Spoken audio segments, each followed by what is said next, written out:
14장 요한의 죽음.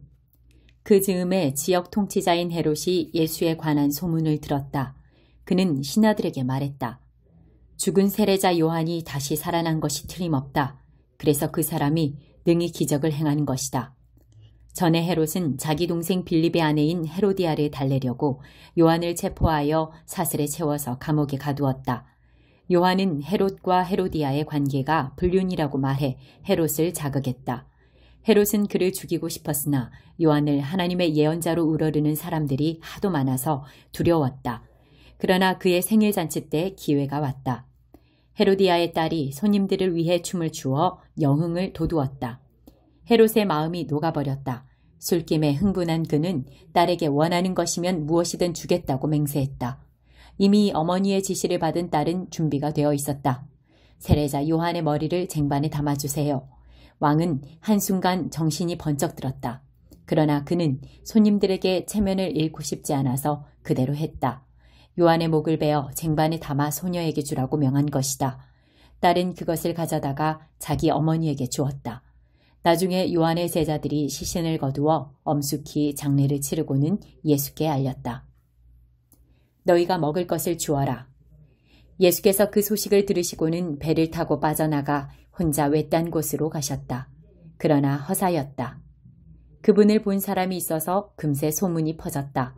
곧 인근 여러 마을에서 많은 사람들이 걸어서 호수를 돌아 그분이 계신 곳으로 왔다. 사람들이 오는 것을 보자 그분은 못내 불쌍한 마음이 들어 아픈 사람들을 고쳐주셨다. 저녁 무렵에 제자들이 예수께 다가와 말했다.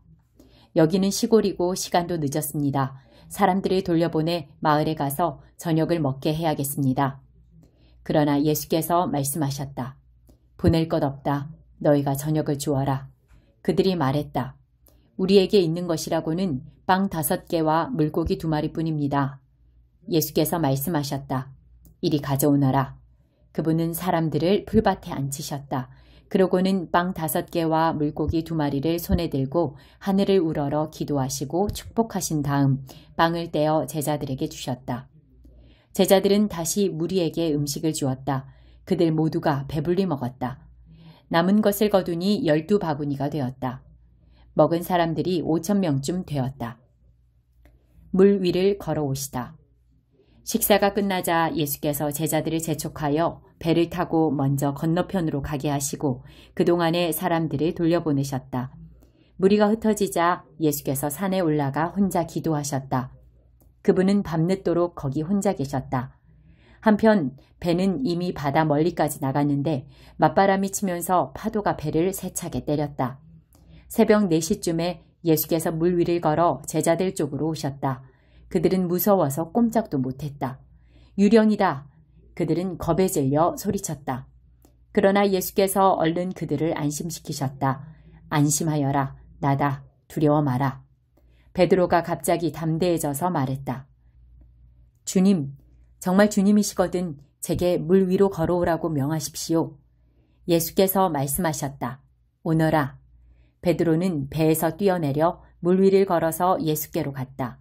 그러나 발밑에 거세게 이는 파도를 내려다보는 순간 베드로는 용기를 잃고 물에 빠져들기 시작했다. 베드로는 주님 저를 구해주십시오 하고 소리쳤다. 예수께서 지체하지 않으셨다. 손을 내밀어 그의 손을 잡으셨다. 그리고 말씀하셨다. 용기 없는 사람아 어찌 된 것이냐. 2 사람이 배에 오르자 바람이 가라앉았다. 배 안에서 이 모든 것을 지켜보던 제자들이 예수께 경배하며 말했다. 이제 됐습니다. 주님은 하나님의 아들이 틀림없습니다. 돌아온 그들은 게네사렛에 배를 댔다. 사람들이 예수께서 오신 것을 알아채고는 근방에 두루 알려서 모든 병자들을 불러 모았다. 병자들은 그분의 옷자락을 만지게 해달라고 청했다. 그분을 만진 사람은 누구나 병이 나았다. 15장 참으로 너희를 더럽히는 것. 그 후에 예루살렘에서 바리새인과 종교학자들이 예수께 와서 흠을 잡았다. 당신의 제자들은 왜 제멋대로 규정을 어깁니까? 예수께서 바로 대받으셨다. 그러는 너희는 어째서 너희 규정을 빌미삼아 제멋대로 하나님의 계명을 어기느냐? 하나님은 분명히 너희 부모를 공경하라 하시고 또 누구든지 부모를 욕하는 사람은 반드시 죽여야 한다고 말씀하셨다. 그러나 너희는 부모에게 드려야 할 것이 있어도 부모 대신에 하나님께 예물로 바쳤습니다 말하면서 그 계명을 회피하고 있다. 그것이 어떻게 부모를 공경하는 것이라고 하겠느냐. 너희는 너희 규정대로 하나님의 계명을 무효로 만들고 있다. 이 사기꾼들아. 너희 같은 사기꾼들에 대해 이사야가 전곡을 찔러 잘 말했다. 이 사람들은 거창하게 말은 바로 한다만 그 속에 마음이 담겨 있지 않다. 그들은 나를 예비하는 것처럼 행동하지만 진심에서 우러난 것이 아니다. 무엇이든 자기네 구미에 맞는 가르침을 위해 내 이름을 팔고 있을 뿐이다. 예수께서 무리를 불러놓고 말씀하셨다. 잘 듣고 마음에 새겨두어라. 너희 삶을 더럽히는 것은 너희가 입으로 삼키는 것이 아니라 너희 입에서 토해내는 것이다. 나중에 제자들이 와서 예수께 말했다. 바리새인들이 주님 말씀을 듣고는 얼마나 못마땅해 하는지 아십니까? 예수께서 무시해버렸다. 하늘에 계신 내 아버지가 심지 않으신 나무는 다 뿌리째 뽑힐 것이다. 내버려 두어라. 그들은 눈먼 사람을 인도하는 눈먼 사람이다. 눈먼 사람이 눈먼 사람을 인도하면 둘 다 구덩이에 빠지는 법이다. 베드로가 말했다. 잘 모르겠습니다. 쉽게 말씀해 주십시오. 예수께서 대답하셨다. 너희도 모르느냐? 우둔해지기로 작정이라도 한 것이냐? 무엇이든지 입으로 삼키는 것은 장으로 들어가서 결국 배설되는 것을 알지 못하느냐? 하지만 입에서 나오는 것은 마음에서 비롯된 것이다.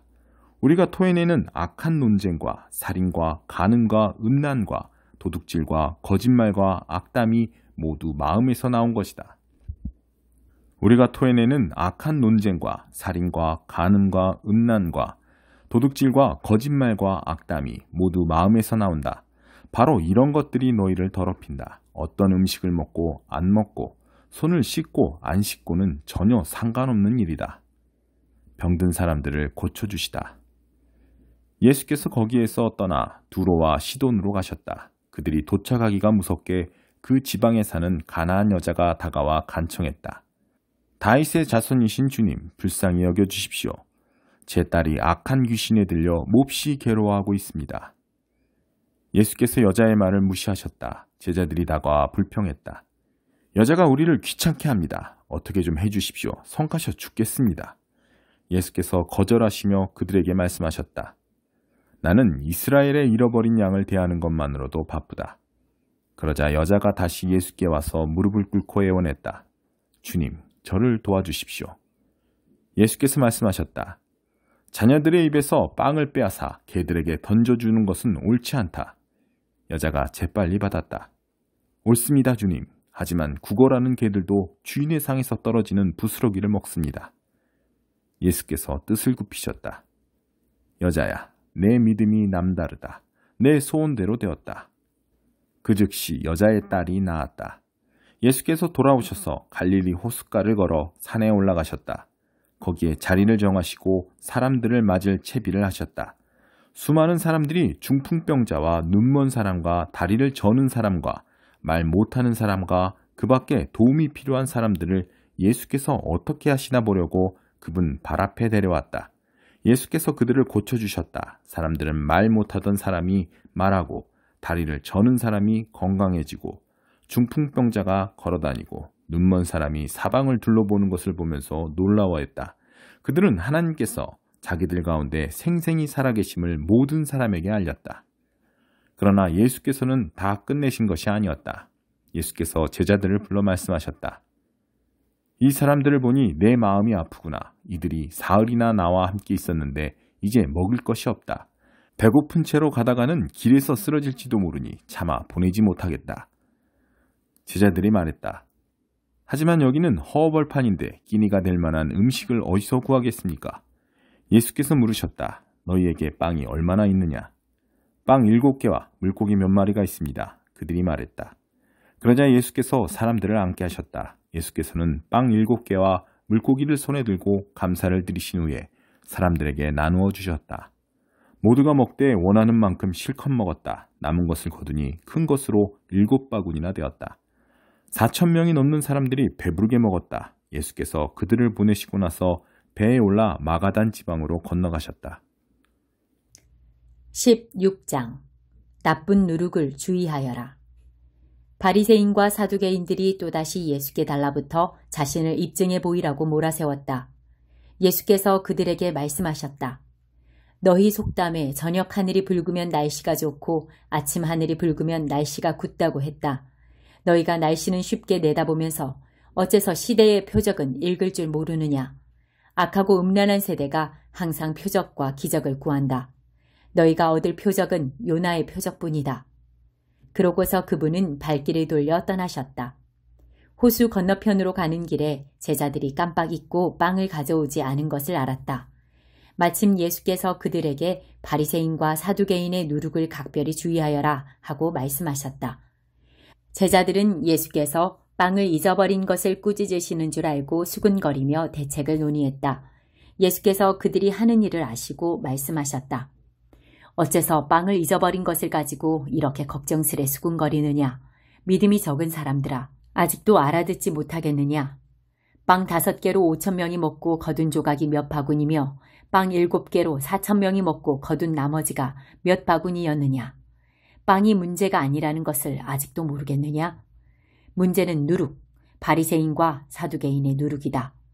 그때서야 그들은 알아들었다. 예수께서는 먹을 것이 아니라 가르침, 곧 바리새인과 사두개인의 가르침을 걱정하셨던 것이다. 주님은 메시아이십니다.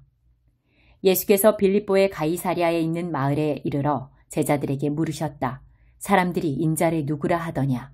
제자들이 대답했다. 세례자 요한이라고 하는 사람들도 있고 엘리야라고 하는 사람들도 있고 예레미야나 다른 예언자 가운데 한 사람이라고 하는 사람들도 있습니다. 예수께서 곧바로 물으셨다. 그러면 너희는 어떠냐?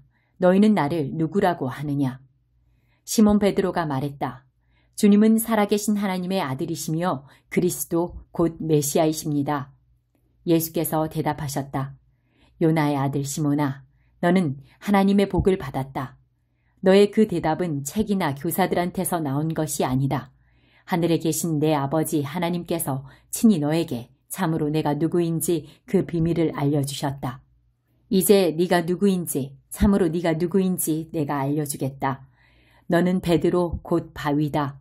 이 바위 위에 내가 내 교회를 세울 것이다. 그 교회는 지옥의 문들조차도 막아서지 못할 만큼 그 세력이 널리 뻗칠 것이다. 그것이 다가 아니다. 너는 어떤 문이라도 여는 열쇠를 받아서 하나님 나라에 아무 제약 없이 자유롭게 드나들게 될 것이다. 하늘과 땅, 땅과 하늘 사이에 더 이상 장벽이 없을 것이다. 땅에서 예는 하늘에서도 예이고 땅에서 아니요는 하늘에서도 아니요이다. 예수께서는 제자들에게 비밀을 지킬 것을 엄히 명하셨다. 그리고 그분이 메시아이심을 아무에게도 말하지 않겠다는 다짐을 그들에게서 받으셨다.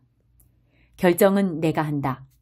예수께서 이제 자신이 예루살렘으로 가서 종교 지도자들의 손에 처참한 고난을 받아 죽임을 당하고 사흘째 되는 날에 다시 살아나야 할 것을 제자들에게 밝히 말씀하셨다. 베드로가 그분을 붙들고 항의했다. 절대 안 됩니다, 주님. 절대로 있을 수 없는 일입니다. 그러나 예수께서는 꿈쩍도 않으셨다. 베드로야, 썩 비켜라. 사탄아, 물러가라. 너는 하나님이 어떻게 일하시는지 조금도 모른다. 그러고 나서 예수께서 다시 제자들에게 말씀하셨다. 누구든지 나와 함께 가려면 내가 가는 길을 따라야 한다. 결정은 내가 한다. 너희가 하는 것이 아니다. 고난을 피해 달아나지 말고 오히려 고난을 끌어안아라. 나를 따라오너라. 그러면 내가 방법을 일러주겠다. 자기 스스로 세우려는 노력에는 아무 희망이 없다. 자기를 희생하는 것이야말로 너희 자신, 곧 너희의 참된 자아를 찾는 길이며 나의 길이다. 원하는 것을 다 얻고도 참된 자기 자신을 잃으면 무슨 유익이 있겠느냐? 너희 목숨을 무엇과 바꾸겠느냐? 너희 힘으로 일을 벌이겠다고 그렇게 서두르지 마라. 순식간에 인자가 하나님의 모든 영광에 쌓여 천사의 무리를 거느리고 올 것이다. 그때 너희는 받아야 할 모든 것을 선물로 받게 될 것이다. 이것은 믿을 수 없는 훗날의 이야기가 아니다. 여기 서 있는 너희 가운데 그런 일이 일어나는 것을 볼 사람들도 있다. 그들은 천국의 영광 가운데 있는 인자를 볼 것이다. 17장 영광 가운데 계신 예수. 엿새 후에 그들 가운데 세 사람이 그 영광을 보았다. 예수께서 베드로와 야고보와 요한 형제를 데리고 높은 산에 올라가셨다. 그들 눈앞에서 그분의 모습이 완전히 변했다. 그분의 얼굴에서 햇빛이 쏟아져 나왔고 그분의 옷은 빛으로 충만했다. 문득 그들은 모세와 엘리야도 거기에 함께 있어 그분과 깊은 대화를 나누고 있는 것을 알았다. 베드로가 불쑥 끼어들었다. 주님, 지금은 중대한 순간입니다. 제가 이곳 산 위에 기념비 셋을 세우면 어떻겠습니까? 하나는 주님을 위해, 하나는 모세를 위해, 하나는 엘리야를 위해서 말입니다. 그가 이렇게 말을 하고 있는데 비처럼 환한 구름이 그들을 덮더니 구름 속 깊은 데서 한 음성이 들려왔다. 이는 내가 사랑으로 구별한 내 아들, 내 기쁨의 근원이다. 그의 말을 들어라. 그 소리를 들은 제자들은 너무나 두려워서 얼굴을 땅에 대고 납작 엎드렸다. 예수께서 가까이 오셔서 그들에게 손을 대셨다. 두려워 마라. 그들이 눈을 떠서 사방을 둘러보니 오직 예수밖에 보이지 않았다. 산을 내려오면서 예수께서 그들에게 비밀을 지킬 것을 엄히 명하셨다. 너희가 본 것을 한마디도 말하지 마라. 그러나 인자가 죽은 자들 가운데서 살아난 뒤에는 말해도 좋다. 중간에 제자들이 물었다. 종교학자들은 왜 엘리야가 먼저 와야 한다고 말합니까? 예수께서 대답하셨다. 엘리야가 와서 모든 것을 준비한다. 내가 너희에게 말하지만 엘리야가 이미 왔으나 사람들이 그를 보고도 알아보지 못했다. 사람들이 그를 업신여겼고 사람들이 인자도 똑같이 업신여길 것이다. 그제야 제자들은 예수께서 내내 세례자 요한을 두고 하신 말씀임을 깨달았다. 깨알 만한 믿음만 있어도. 그들이 산 밑으로 내려오니 사람들이 때를 지어 기다리고 있었다. 그들이 다가가자 한 남자가 무리 중에서 나와 무릎을 꿇고 간청했다. 주님, 제 아들을 불쌍히 여겨주십시오. 아들이 정신을 잃고 발작을 일으키며 몹시 고통스러워하고 있습니다. 자주 불 속에 뛰어들기도 하고 어떤 때는 물 속에 뛰어들기도 합니다. 주님의 제자들에게 데리고 왔지만 그들은 속수무책입니다. 예수께서 말씀하셨다. 하나님도 모르고 삶의 중심도 없는 세대여, 내가 같은 말을 몇 번이나 해야 하느냐? 얼마나 더 참아야 하느냐? 아이를 이리 데려오너라. 예수께서 괴롭히는 귀신에게 나가라고 명하셨다. 그러자 귀신이 나갔다. 그때부터 아이가 멀쩡해졌다. 제자들이 예수와 따로 있게 되었을 때 물었다. 왜 저희는 쫓아내지 못했습니까? 너희가 아직 하나님을 진지하게 대하지 않아서 그렇다. 예수께서 말씀하셨다. 여기 단순한 진리가 있다. 곧 너희에게 깨알 만한 믿음만 있어도 너희가 이 산더러 움직여라 하면 산이 움직일 것이다. 너희가 감당하지 못할 일은 아무것도 없다. 그들이 갈릴리에 다시 모였을 때 예수께서 말씀하셨다. 인자는 하나님과 관계하기를 원치 않는 사람들한테 넘겨질 것이다. 그들이 인자를 죽일 것이고 인자는 사흘 후에 다시 살아날 것이다. 제자들은 몹시 두려워했다. 그들이 가버나움에 이르자 세금 징수원들이 베드로에게 와서 물었다. 당신네 선생님은 세금을 냅니까? 베드로가 말했다. 물론입니다. 베드로가 집에 들어가자 예수께서 먼저 물으셨다. 시몬아, 내 생각은 어떠냐? 왕이 세금을 거두면 누가 세금을 내느냐? 왕의 자녀들이냐? 백성이냐? 그가 대답했다. 백성입니다. 그러자 예수께서 말씀하셨다. 그럼 자녀들은 면제받는 것이 아니냐? 하지만 저들을 공연히 건드릴 것 없으니 너는 호수에 가서 낚시를 던져 처음 무는 고기를 잡아 올려라. 고기의 입을 열면 동전 하나가 나올 것이다. 그것을 가져다가 세금 징수원들한테 주어라. 너와 내 몫으로 충분할 것이다.